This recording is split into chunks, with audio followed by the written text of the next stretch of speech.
The desert between Tombstone and Tucson stretched like God's own purgatory, all sand and sage and silence broken only by the whisper wind through ancient stone. Clay Morrison rode through it with the patience of a man who had learned that hurrying toward anything usually meant hurrying toward trouble, and he'd had enough trouble to last several lifetimes. At 38, Clay carried his reputation like a second gun, heavy, necessary, and dangerous to those who didn't understand how to handle it properly. The Colt .45 on his hip had ended 17 lives in the past decade, each one taken in what the law called self-defense, but what Clay understood as the inevitable mathematics of life lived on the wrong side of civilized society. He was fast enough to stay alive and smart enough to avoid most fights, but the desert had a way of stripping men down to their essential natures, and Clay's essential nature was a kind that attracted violence like lightning drew to high ground. His horse, a rangy buckskin mare named Sarah after a woman he'd known briefly in better times, picked her way carefully across the broken terrain. Clay let her choose the path.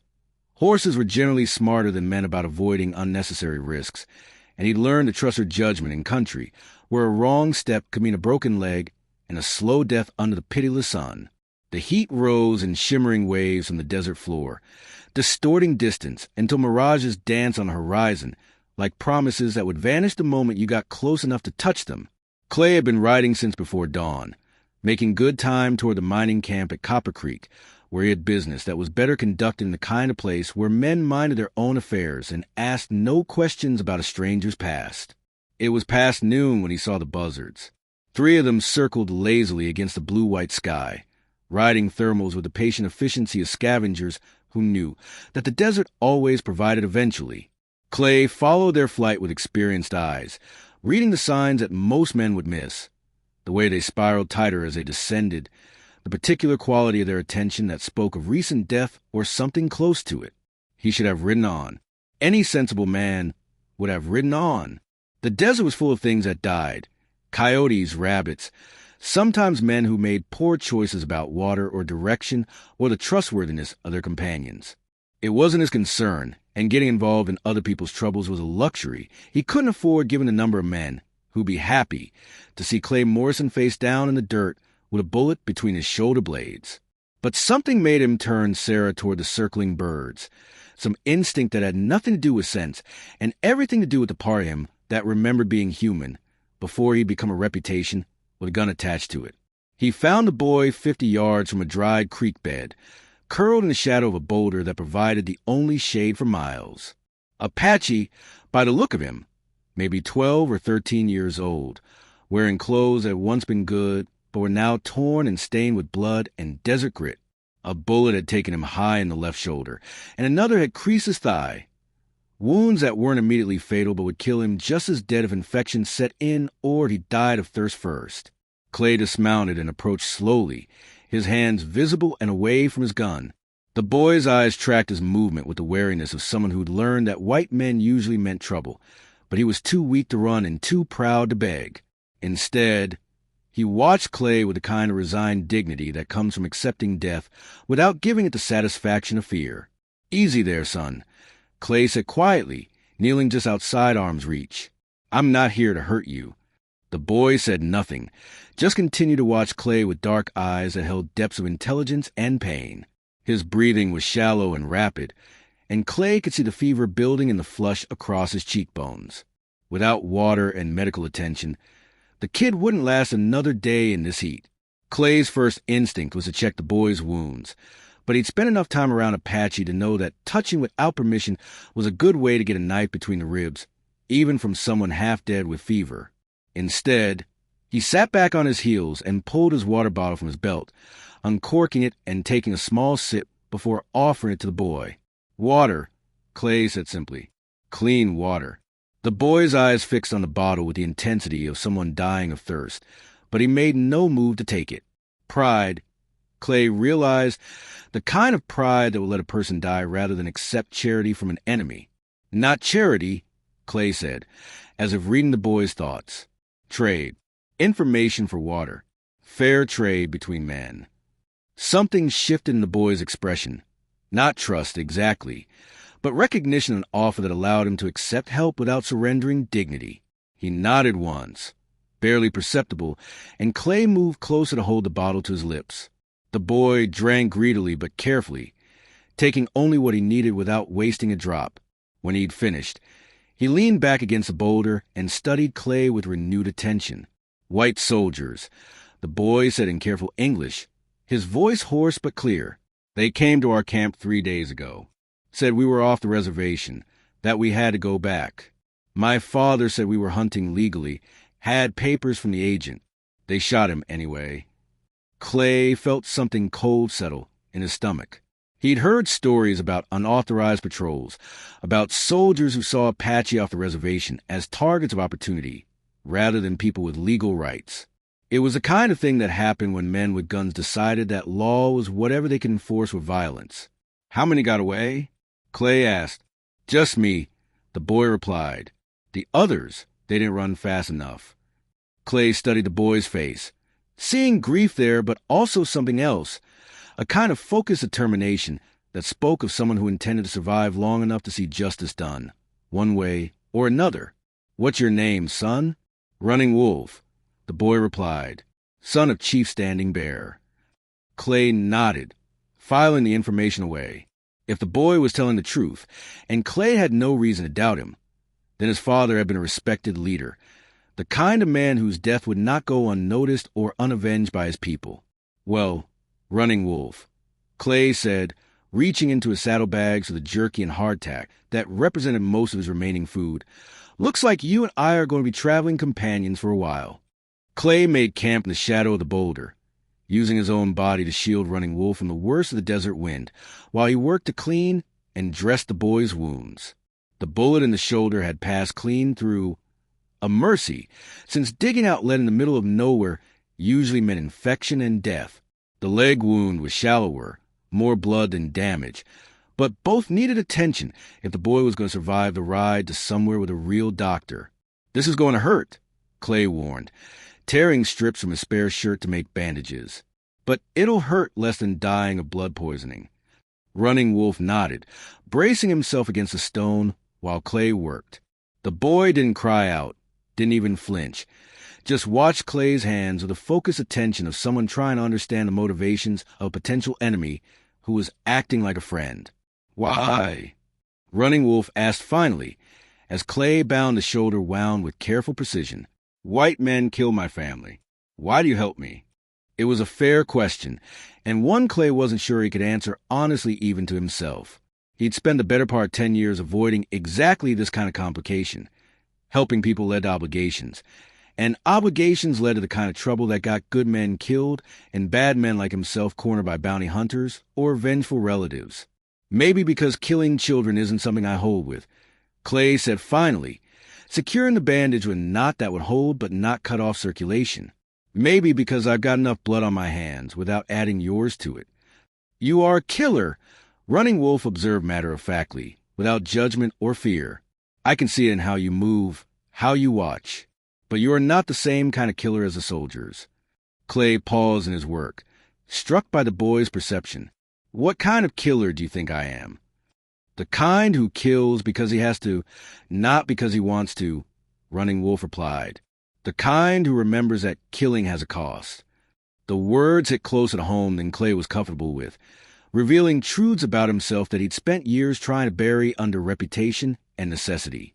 He finished tending the boy's wounds in silence, then shared out the last of his food and most of his water, keeping just enough for himself to stay functional. As the sun began its descent toward the western horizon, painting the desert in shades of gold and crimson, Clay helped Running Wolf onto Sarah's back and began the long walk toward the mining camp at Copper Creek. The boy was weak but conscious, clinging to the saddle horn with determination that spoke of Apache training that began almost from birth.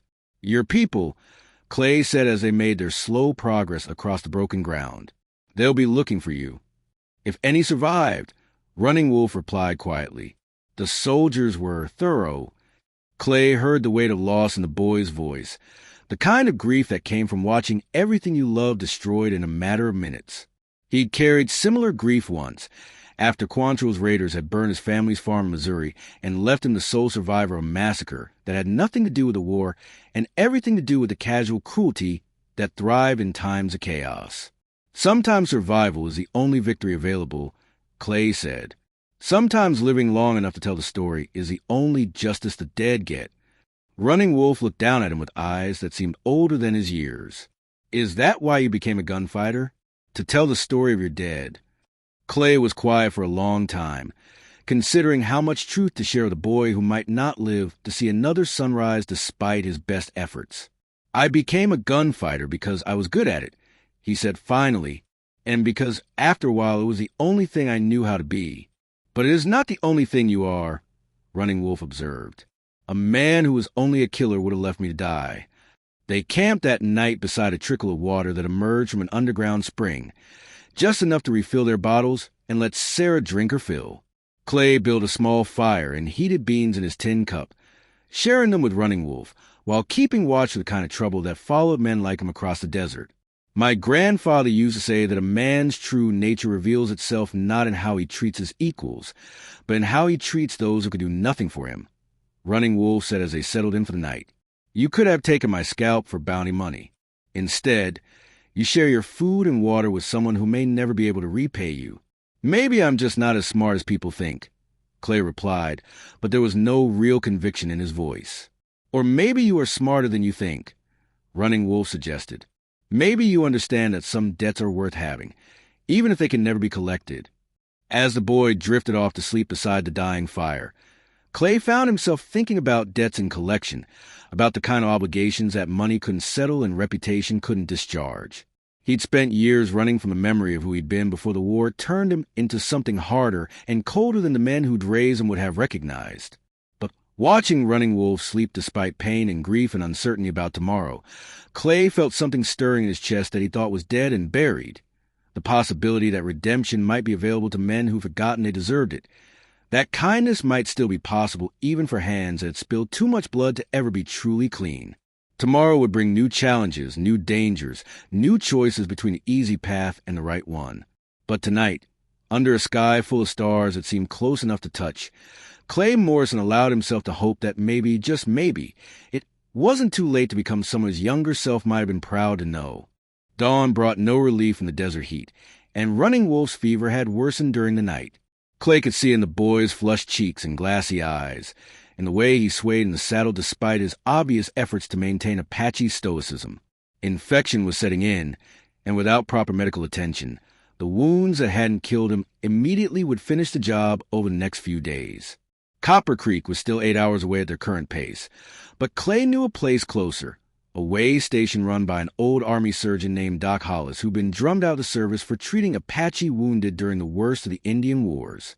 It was only 3 hours northeast, and Hollis owed Clay a favor from the time he prevented some drunken miners from burning down the doctor's cabin for his Indian sympathies. Change of plans, Clay announced, adjusting their course toward the cluster of hills where Hollis had built his refuge. Know a man who can help with those wounds. Running Wolf nodded weakly, trusting Clay's judgment despite having every reason to distrust white men's promises. The boy's condition was deteriorating rapidly, and Clay found himself pushing Sarah harder than he liked, conscious that every minute's delay decreased the chances of saving his unlikely traveling companion. They reached Hollis's station just as the sun reached its merciless peak, the small cluster of adobe buildings shimmering in the heat like a mirage that might vanish if approached too quickly. Clay called out as they approached, knowing that the old surgeon was probably watching them through the sights of a rifle. Living alone in Apache country required a certain level of vigilance. Doc, it's Clay Morrison. Got a wounded boy here who needs your attention. The door opened slowly, revealing a man in his 60s whose white hair and deeply lined face spoke of decades spent practicing medicine in places where civilization was more aspiration than reality. Doc Hollis took in the scene with professional calm, the famous gunslinger leading a horse that carried a wounded Apache boy, and simply nodded. Bring him inside, Hollis said, opening the door wider. Looks like he's been bleeding for a while. Clay helped Running Wolf down from Sarah's back, noting how the boy's legs barely supported his weight. Together, they got him onto the examination table that dominated Hollis's main room, where the surgeon began his assessment with the methodical thoroughness of someone who'd learned that hasty medicine was usually bad medicine.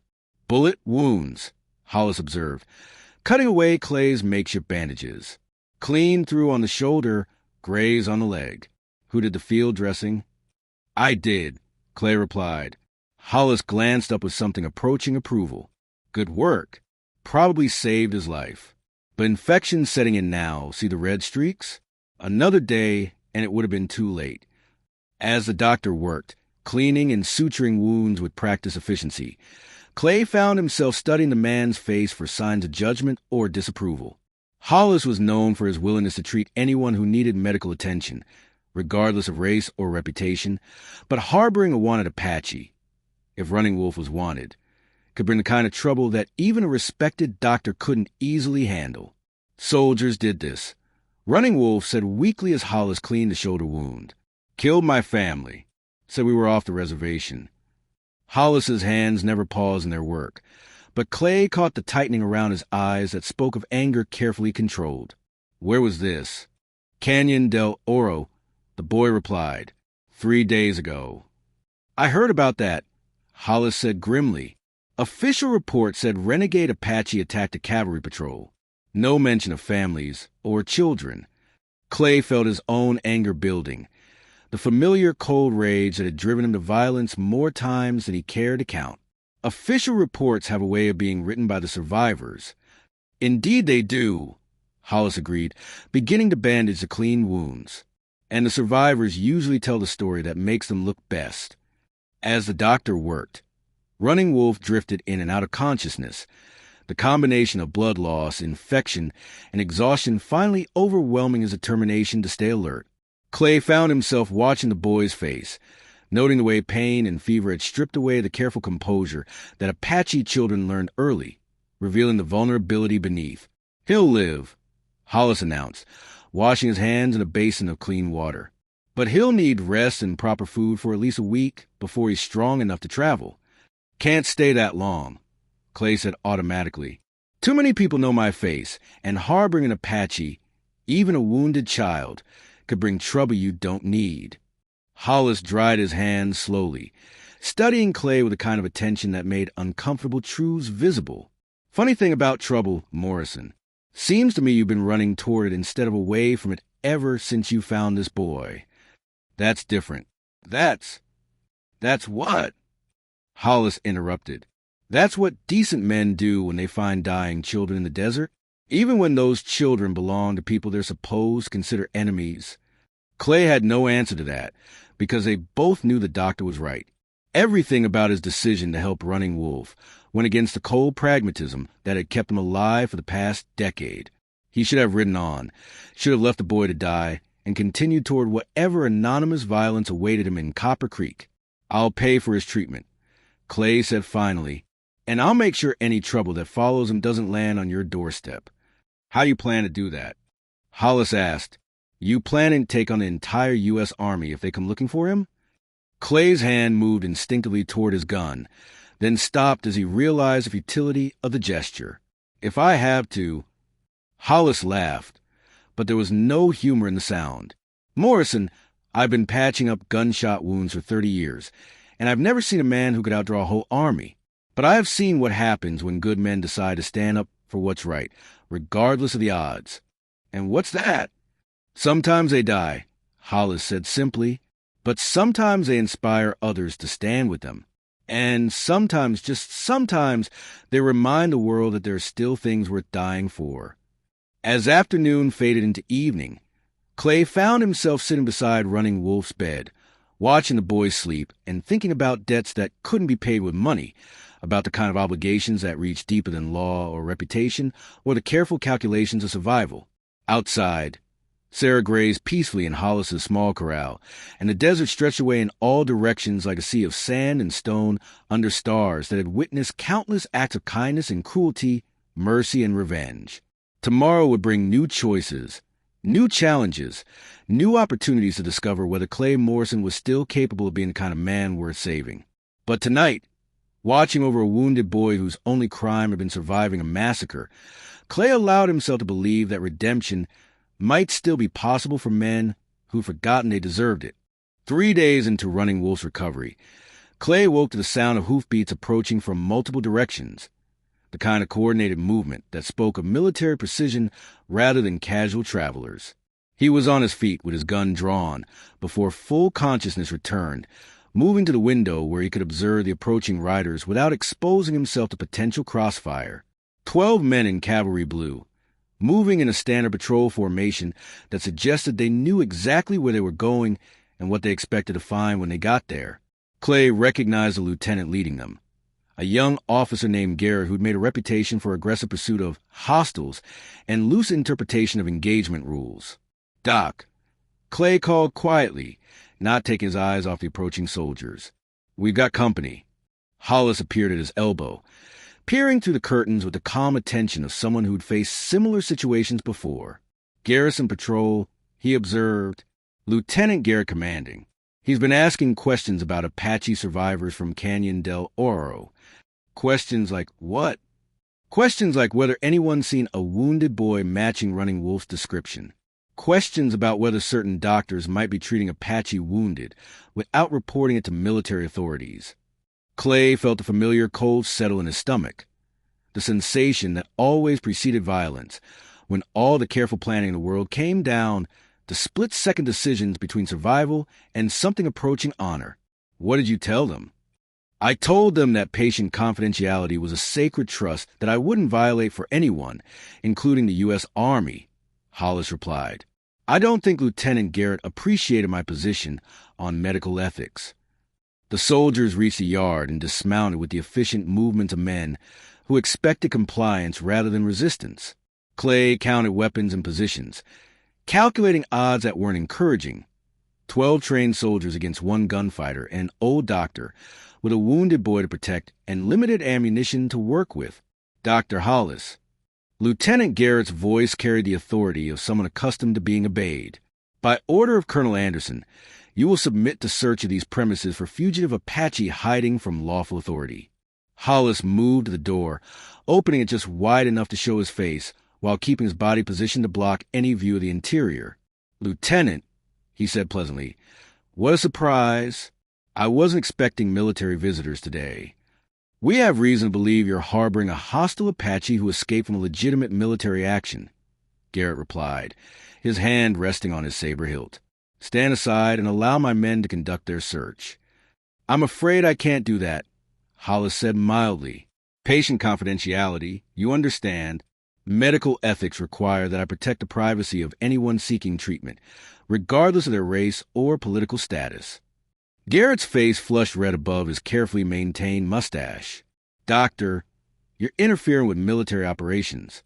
I can have you arrested for harboring fugitives. And I can report you to territorial authorities for attempting to violate the civil rights of civilian medical facility," Hollis countered. "Shall we see which complaint carries more weight with the authorities in Phoenix?" Clay watched the standoff develop, recognizing the moment when words would give way to action. Garrett was the kind of officer who saw compromise as weakness and civilian authority as an obstacle to be overcome rather than respected. In another few seconds, he'd order his men to force entry, and Clay would have to decide whether to start shooting or try to find another way out of an impossible situation. That's when he heard it, a sound that made every man in the yard freeze with recognition and growing alarm. Hoofbeats again, but not the organized clatter of cavalry mounts. This was something else entirely, the rhythmic thunder of many unshod horses moving in perfect coordination across hard ground. The sound grew closer, and with it came something that turned Lieutenant Garrett's confident aggression into barely controlled fear. Apache war cries, rising and falling in harmonies that spoke of ancient traditions and very immediate threats. Clay had heard those sounds before, in the nightmares that sometimes visited men who'd survived encounters with Apache war parties, but never quite like this. Controlled, purposeful, more ceremonial than threatening. "Jesus Christ," one of the soldiers whispered, his voice carrying clearly in the sudden silence that followed the end of the war cries. Clay moved to the window again, and what he saw made his own blood run cold with wonder and something approaching awe. Warriors, not dozens, but hundreds, spreading across the desert landscape like flood water filling a basin. They rode with the fluid precision of men born to the saddle, their war paint bright against copper skin, weapons glinting in the afternoon sun. At their head rode a figure that commanded immediate respect, an older man whose bearing spoke of natural authority, whose scarred face told stories of battles fought and survived. Chief Standing Bear, Running Wolf's grandfather, leading what looked like every able-bodied warrior from 3 different bands. The Apache forces arranged themselves in a great semicircle around Hollis's station, their horses stamping and snorting, but maintaining perfect discipline. They faced a small group of cavalry soldiers with patient attention, saying nothing, making no threatening gestures, simply waiting with the kind of stillness that spoke of predators who had all the time in the world. "Lieutenant," Clay called through the door, his voice carrying easily in the charred silence, "I'd suggest you and your men remount and head back to fort. This situation just became a lot more complicated than your pay grade covers." Garrett's face had gone pale, but he maintained his aggressive posture. "I don't take orders from civilians, and I won't be intimidated by a bunch of—" His words were cut off by a single voice speaking in clear, accented English from the center of the Apache formation. "Lieutenant Garrett," Chief Standing Bear said, his voice carrying with the authority of someone accustomed to being heard across great distances. "You will withdraw your men immediately, or you will explain to your colonel why 12 soldiers died attempting to arrest a wounded child." The standoff balanced on a knife's edge, 12 nervous cavalry troopers facing 300 Apache warriors who had ridden through the desert to honor a debt Clay was only beginning to understand. In the silence that followed, Clay realized that his simple act of kindness toward a dying boy had set in motion forces that would reshape everything he thought he knew about justice, honor, and the possibility of redemption in a world that seemed determined to reward cruelty over compassion. The confrontation stretched like a wire drawn to breaking point. 300 Apache warriors facing 12 cavalry soldiers in a standoff that could ignite the entire territory if it went wrong. Clay watched Lieutenant Garrett's face cycle through emotions: fear, anger, calculation, and finally the cold realization that he was vastly outnumbered by enemies who held every tactical advantage. "This is an illegal assembly," Garrett said finally, his voice lacking conviction his words demanded. "I'm ordering you to disperse immediately." Chief Standing Bear urged his horse forward, approaching the small group of soldiers with the deliberate dignity of someone conducting important business. When he spoke, his words carried across the silent desert with perfect clarity. "There is nothing illegal about a grandfather coming to thank the man who saved his grandson's life," Standing Bear said, "unless your laws have made gratitude a crime." Clay felt pieces clicking together in his mind as he understood what was happening. This wasn't a rescue mission or a military operation. It was something far more significant and dangerous, a formal acknowledgement of debt according to Apache tradition, the kind of honor ceremony that created bonds lasting for generations. "Running Wolf," Clay called softly to the boy, who had awakened and was listening to proceedings with obvious recognition. "That's your grandfather out there?" "Yes," Running Wolf replied, struggling to sit up despite his injuries. "He has come to honor the debt my family owes you." "What debt?" "The debt of life freely given," Running Wolf explained. "In our traditions, when someone saved a life without expectation of reward, that person becomes connected to our people in ways that transcend the boundaries between tribes, between races. You are no longer just a white man who helped an Apache boy. You are part of our story now." Through the window, Clay watched his Chief Standing Bear dismounted and began walking toward the station, his movements carrying the formal precision of ritual. Behind him, the assembled warriors remained motionless on their horses, but Clay could see the way they held their weapons, ready for violence if it became necessary, but hoping it would not. Dr. Hollis opened the door fully now, stepping aside to allow Clay to face whatever was coming with the dignity the moment seemed to require. Clay emerged onto the small porch, acutely aware of his own isolation, one man standing between Apache ceremony and cavalry aggression, not knowing which side represented greater danger to his survival. "Clay Morrison," Standing Bear said as he approached, his English careful but clear. "I am Standing Bear, the Chiricahua Apache. You saved the life of my grandson. For this, my people owe you a debt that can never be fully repaid." "I just helped a wounded boy," Clay replied. "Any decent man would have done the same." "Perhaps," Standing Bear acknowledged, "but most men are not decent when it costs them nothing to look the other way." You shared your food, your water, your protection with someone who could offer you nothing in return except the possibility of trouble. The chief reached into his jacket and withdrew something that made Clay's breath catch, a beautifully crafted knife in a beaded sheath, the kind of weapon that represented not just utility but artistry, the work of master craftsmen who had poured their skill into creating something worthy of ceremony. "This belonged to my son," Standing Bear said, offering the knife with both hands. Running Wolf's father, killed by soldiers who saw Apache people as targets rather than human beings. "I give it to you not as payment. No payment could equal the gift of my grandson's life, but as a symbol of the bond that now exists between you and our people." Clay accepted the knife with hands that weren't quite steady, understanding that he was receiving something far more significant than a weapon. This was adoption into a culture that had every reason to consider him an enemy, recognition as someone worthy of trust and respect despite the color of his skin and the reputation that preceded him. Furthermore, Standing Bear continued, raising his voice so that everyone present could hear. "Let it be known among all peoples that Clay Morrison is under protection of the Apache Nation. Any harm that comes to him will be answered as if it were harm done to our own blood." Lieutenant Garrett made a strangled sound of protest.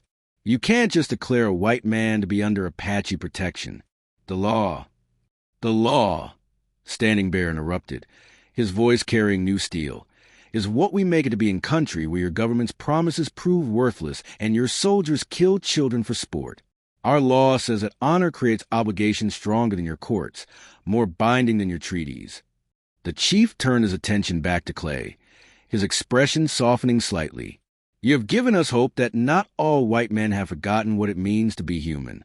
This is a gift whose value cannot be measured in gold or silver, but only in the lives it may save and the understanding it may create between our peoples." Clay looked around the assembled faces, Apache warriors who watched him with something approaching respect, cavalry soldiers who stared with barely concealed fear and confusion, and Dr. Hollis, whose knowing smile suggested he had seen this kind of transformation before. "I don't know what to say," Clay admitted. "Say nothing," Standing Bear replied. "Words are not needed for what passes between men of honor. But know this. You have changed from a man who kills for money into a man who risks everything to save a child. That transformation is its own reward, worth more than any treasure we could offer." As the Apache warriors began their withdrawal, moving across the desert with the same fluid precision they had shown upon arrival, Clay stood on the porch holding a knife that represented his unexpected adoption into a culture he was only beginning to understand. The cavalry patrol departed shortly after, Lieutenant Garrett clearly recognizing that pursuing his original mission would now constitute an act of war against people who outnumbered his force by 25-1. In the silence that followed their departure, Clay found himself thinking about reputation and redemption, about the strange paths that led men from one kind of life to another. He had begun this journey as a feared gunslinger with nothing to lose and no one to care whether he lived or died. Now he was something else entirely, a bridge between worlds, a man who had discovered that the capacity for honor still existed in a heart he had thought was dead to everything except survival. "So," Dr. Hollis said finally, breaking the contemplative silence, "what happens now?" Clay looked down at Running Wolf, who was watching him with dark eyes full of intelligence and something that might have been hope. "Now," Clay said, "I guess I figure out what it means to be worth saving." The desert stretched away in all directions under a sky that seemed larger than before, full of possibilities that yesterday had been unimaginable. Clay Morrison was still a gunfighter, still a man with blood on his hands and a reputation that would follow him to his grave. But he was also something new, someone who had chosen mercy over expedience, kindness over caution, and discovered that even the hardest hearts could be cracked open by the simple act of caring about someone else's survival more than your own. Tomorrow would bring new challenges, new choices between the easy path and the right one. But tonight, as stars emerged in the darkening sky and peace settled over the desert like a blessing, Clay allowed himself to believe that redemption was possible for anyone brave enough to reach for it. Even men who have forgotten, they deserved a second chance at becoming human again